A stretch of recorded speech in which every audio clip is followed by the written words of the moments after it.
It's very dangerous, and I've been at home, honestly, because I was sick at the beginning of March. So I've been in my house for over a month now, pretty much. And luckily I'm an introvert, but I'm grateful that I have a nice home to stay in. I'm grateful that I can walk around in the neighborhood and get a temporary change of scenery. I'm grateful for doctors and nurses, but I'm also really grateful for grocery store workers and retail workers for like essential kind of places where we need to get our toilet paper, which by the way, I haven't found in a long time, but food, that kind of thing. And they're going to work every day and potentially being exposed, not thinking that their grocery store job was going to put them in danger like this. But I'm just very grateful for them. I'm grateful for the friend who just sent me a box of Girl Scout cookies that literally just arrived 20 minutes ago. So thank you, Jim. I'm grateful for that. It'll be a nice change from my occasional ice cream that I pick up on my once a week trip to the grocery store. So tell us in the comments today something that you're grateful for during this difficult time.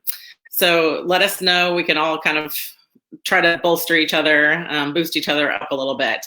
I'm coming to you from a little bit of a different background today. I sit on my couch most of the time, so I'm just going to sit on my couch to talk to you today. I know we talked about family law issues last week with visitation during this time and the stimulus package as it relates to past due child support amounts. But we're going to go back into the family law world today, which is why I'm solo, because I handle our family law here at MyVirtual.Lawyer. But times they're really changing, and there's some pretty big changes for child support that we just learned about. I mean, we kind of knew it was coming, but we just got the details last week. So that's what we're going to talk about today. It's how support is calculated if you have children with someone that you are no longer in a relationship, whether it's you're getting divorced or you guys just aren't together anymore, but living in separate households, somebody needs to pay for the child that is not living in their household. So that's changing big time. And I'm using big time, it's day 452 of being at home and not having too much human interaction. I'm just going to talk about maybe three of the big things that are changing, just to give you kind of an idea of the magnitude of these changes. And that way you have something kind of in your background, knowing as you're working to see about things. Sorry, my notes are moving on me. So I'm talking about three big changes that you should know. Number one, both parents' income counts. Remember, this is if you're going to court to get child support set in a divorce, in a breakup, whatever the issue is, anytime you're calculating child support, both parents' income counts. The new support charts and calculations are based on something called the income shares model. It's laid out in quite a bit of detail. It's a 49 or 39 page document that I read in order to get some of this information.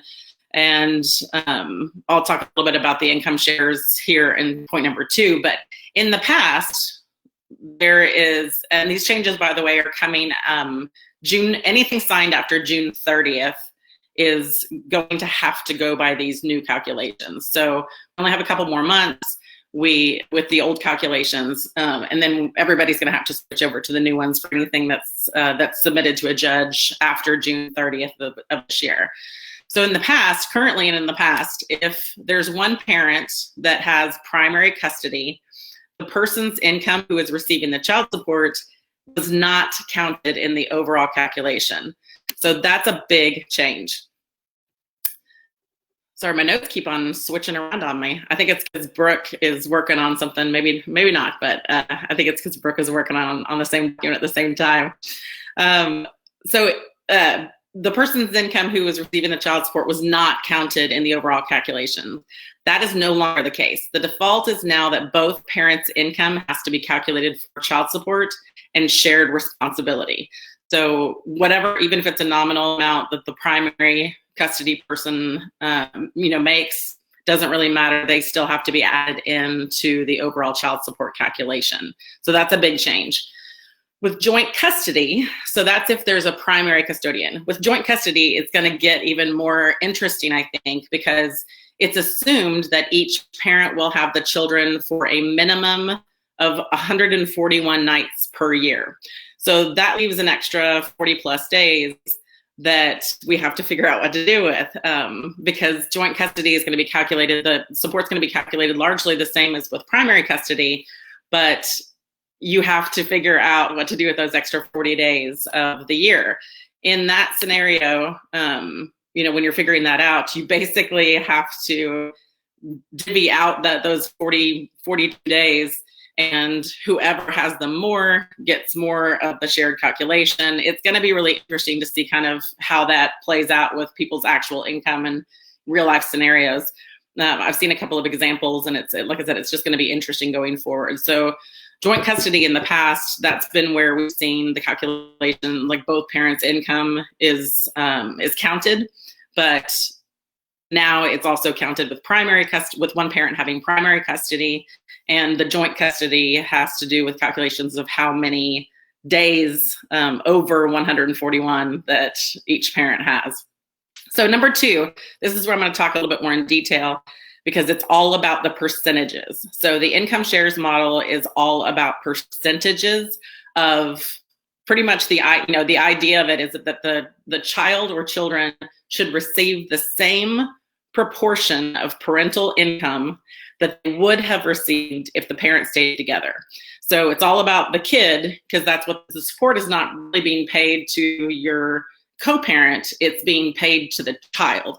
So that's always been the case, but the idea of this new model is that they should receive the same proportion of parental income that they would have received if the parents still lived in the same house.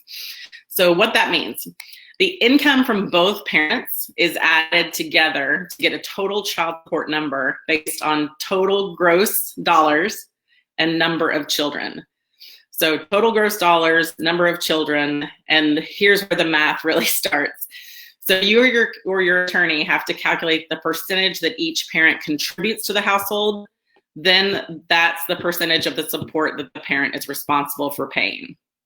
So if you have one parent whose overall income is $2,000, for example, and the other parent is $1,000, you add that together to make $3,000. You find the box on the chart that says $3,000, per month for 2 kids, and then you have to, that's going to give you a number, and then you have to figure out the percentage.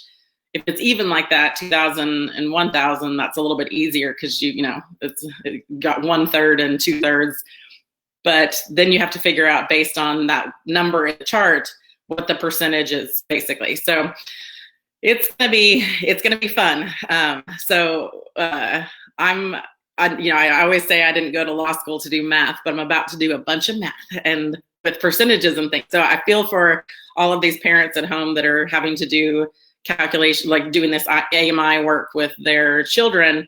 But I'm like, I may need to jump in on some math classes to brush up on my percentages. I'm kidding, obviously, but it's going to be really interesting.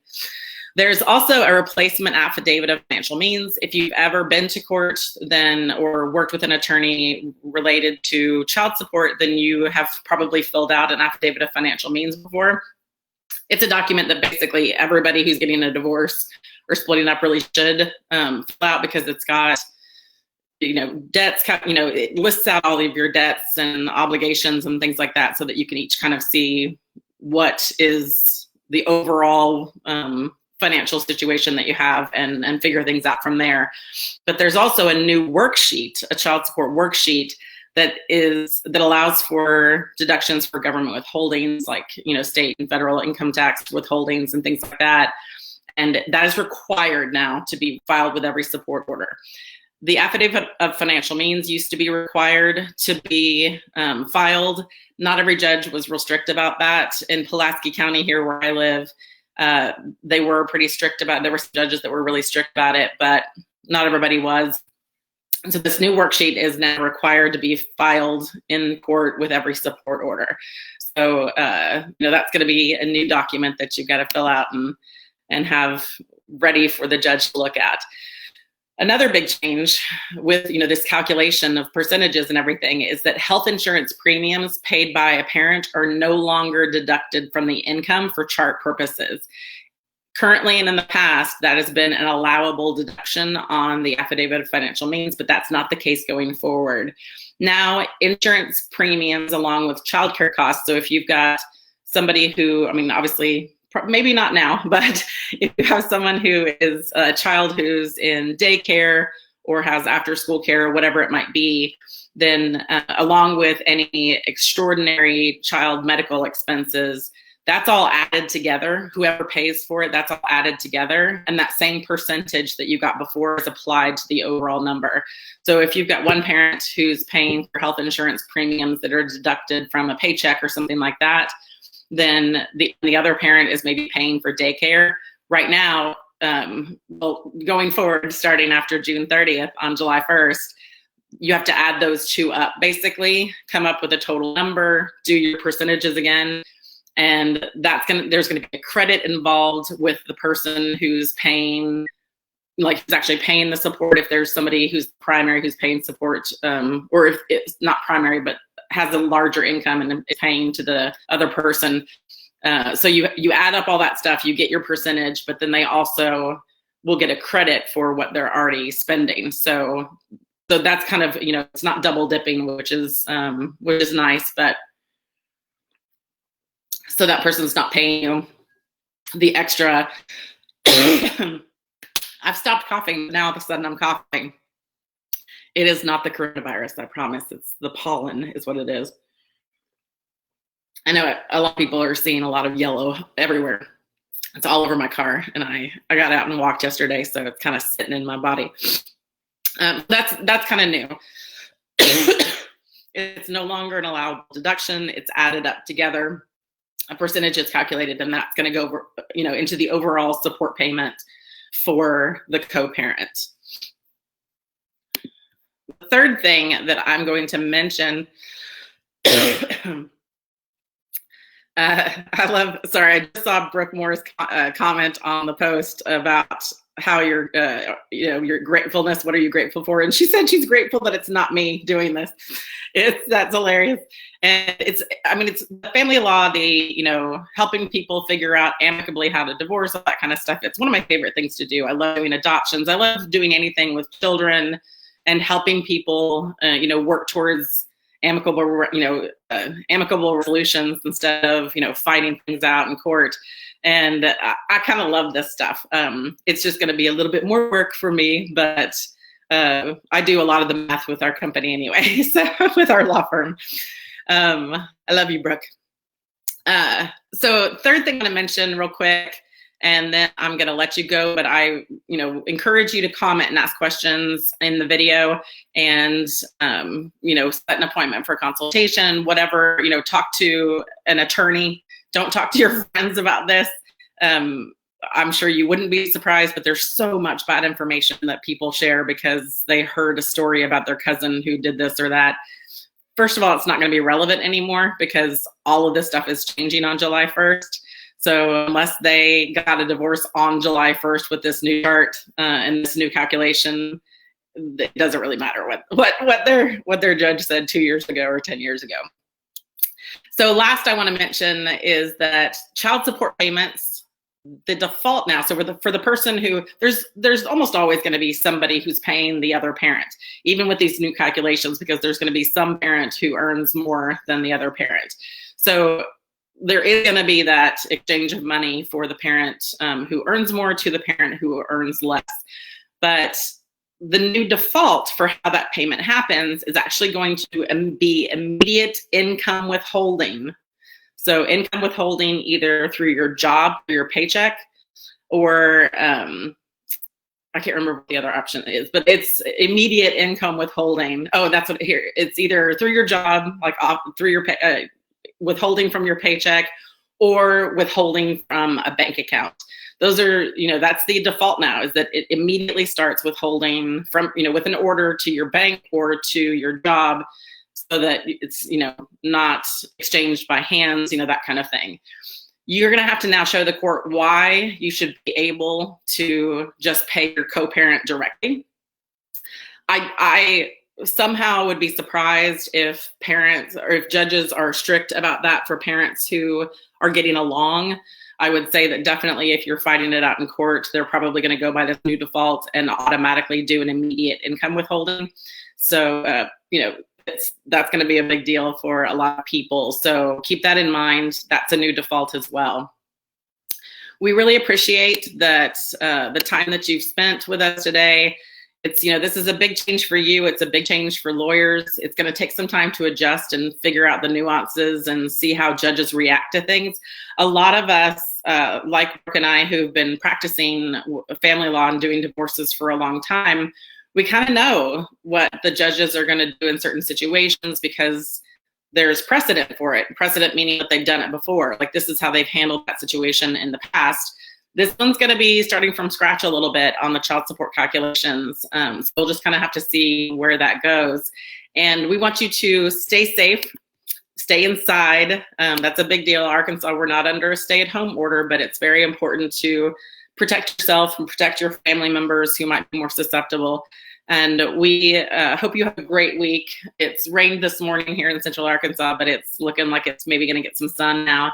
And we'll see you next Tuesday at 11:30. Thanks so much. Bye.